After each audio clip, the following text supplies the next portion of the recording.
प्यारे बहन और भाइयों, मेरा नमस्कार स्वीकार हो। आज हम आपके लिए बताएंगे कि प्राण को ब्रह्म कैसे माना जाए। प्राण, तो ध्यान दे करके सुनिए। प्राण को ब्रह्म रूप की उपासना करनी है और कैसे करनी है। हमारे जो नाक के द्वारा सांस आता है और जाता है, ये प्राण है। और ये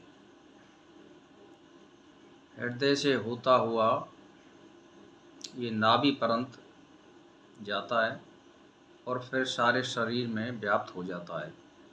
और जब मान के चलिए ये प्राण दूषित, यानी हवा जब दूषित हो जाती है तो ये प्राण नहीं है, ये फिर उसका रूप अपान वायु हो जाएगा, यानी गंदी वायु है वो। तो मेरा कहने का मतलब ये है कि अगर आप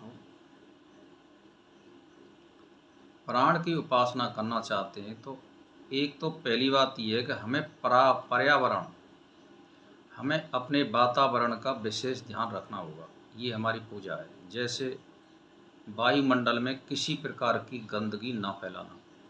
जैसे मान के चलिए आप लेटरिन जाते हैं खुले में, तो इससे ये निश्चित बात है कि वायुमंडल प्रदूषित होगा, या हम कोई भी गंदगी फैला रहे हैं उससे प्रदूषण बढ़ेगा। तो इसको ध्यान में रखते हुए इसकी पूजा इस प्रकार है कि आप लेटरिन जा रहे हैं तो आप ज़मीन में गड्ढा खोदिए और लेटरिन करिए और उसको आप दबा दीजिए, तो वो 2-4 दिन में मट्टी बन जाएगा और प्रदूषण नहीं फैलेगा। अगर प्रत्येक मनुष्य उसको देखता है और जानता है और मानता है तो इससे बड़ा कोई धर्म नहीं है। ये प्राण ही जीवन है। इसको, जीवन को अगर तुम्हें शुद्ध और साफ बनाना है और इसकी उपासना करनी है, और इसके बगैर जीवन संभव भी नहीं है। तो इसीलिए भाई और बहनों, इसकी उपासना के लिए आपको शुद्धता का विशेष ध्यान देना होगा। जैसे आपके लिए हवन करना और फूल वगैरह जो सुगंधी देते हैं उनके पेड़ लगाना, तुलसी के पेड़ लगाना, कदम के पेड़ लगाना, ये सब वायुमंडल को शुद्ध करते हैं। वैसे पेड़ हर एक वायुमंडल को शुद्ध करते हैं, लेकिन ज़्यादातर फूल पत्ती वाले होते हैं, कदम होते हैं, तुलसी होती है, ये विशेष करते हैं। और जिन पे हमेशा हर पेड़ पर फूल तो हमेशा आते हैं, तो ये वायुमंडल को शुद्ध करते हैं। इसीलिए हमें कभी भी इस पृथ्वी पर गंदगी नहीं फैलानी चाहिए। अगर हम लेटरिन खुले में जा रहे हैं तो एक ही बात है, इसको आप गड्ढा खोद करके करिए और फिर उसको दबा दीजिए। इसका शुद्धता का आप ध्यान रखिए, प्रदूषण नहीं फैलेगा तो सब कुछ आपको, उसकी पूजा अपने आप ऑटोमेटिक होती रहेगी। तो इसमें ध्यान दिया है कि प्राण ही आशा से बढ़कर है।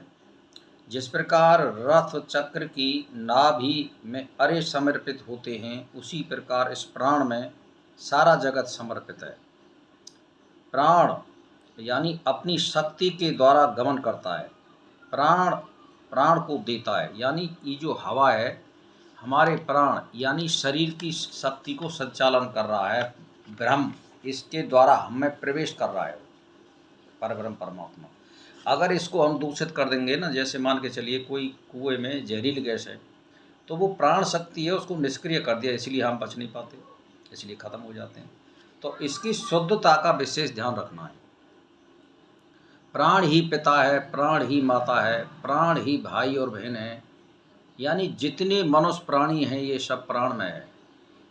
मान लीजिए, तो मान के चलिए आचार्य ब्राह्मण के लिए कोई अनुचित बात कहता है तो उसके समीपवर्ती लोग उससे कहते हैं कि तुझे धिक्कार है, तू निश्चय ही पिता का हनन करने वाला है, तू तो माता का वध करने वाला है, तू तो भाई को मारने वाला है, तू बहन को हत्या करने वाला है, तू तो आचार्य का घात करने वाला है, तू निश्चय ही भ्रमघाती है।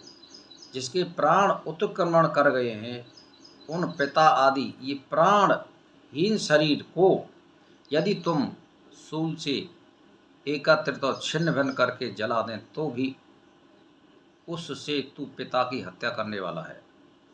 तो मेरा कहने का मतलब ये, जैसे मान के चलिए आपने, मान के चलिए किसी के प्राण हरण कर लिए, यानी किसी को मार दिया प्रदूषण के द्वारा, या आत्महत्या करके मार दिया, तो अब क्या है कि आपने प्राण की हत्या कर दी। सबसे पहले इसमें प्राण दूषित होता है, प्राण निकल जाते हैं तो वो आदमी मृत माना जाता है। फिर उसको आप जलाइए, आप इसको काटिए, उसके कुछ नहीं लगेगी।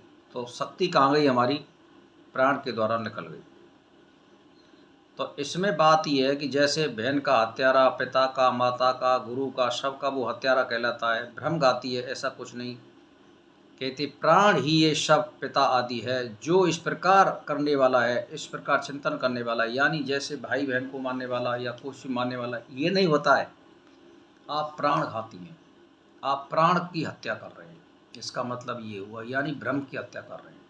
उसमें जो आ रहा है जा रहा है प्राण, जब उसका साधन नहीं रहेगा तो वो आएगा जगने, उसका प्राण जो है निष्क्रिय हो जाएगा। तो आप ब्रह्मघाती हो गए, यानी जो ब्रह्म है उसको मार रहे हो, इसका मतलब ये होता है। तो इसमें क्या है कि प्राण जो होता है ये परमात्मा की शक्ति होती है, इसको ब्रह्म मानना चाहिए। इसमें ब्रह्म शक्ति निहित होती है प्राण में, तब मनुष्य जीवित रहता है। अगर इसको दूषित कर देंगे तो वो जीवित कभी नहीं रह सकता। इसीलिए हवन करने पर ऋषि मुनि ने जोर दिया है कि जितनी भी सुगंधी फैला सकें आप प्राण के लिए सुगंधी फैलाइए। फूल पत्ती के पेड़ लगाइए, अनेक पेड़ लगाइए, इस पर सब पे फूल खिलते हैं तो वायुमंडल साफ होता है। आप गंदगी बिल्कुल नहीं फैलाएं।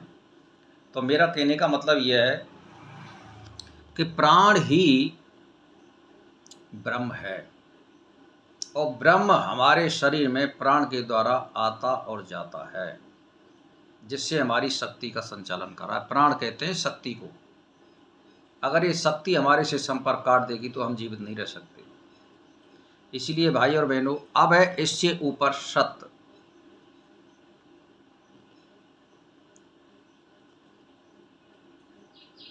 तो भाई और बहनों देखिए, मैं तो एक ही बात कहना चाहता हूँ कि आज के टॉपिक को यहीं पर हम समाप्त करते हैं।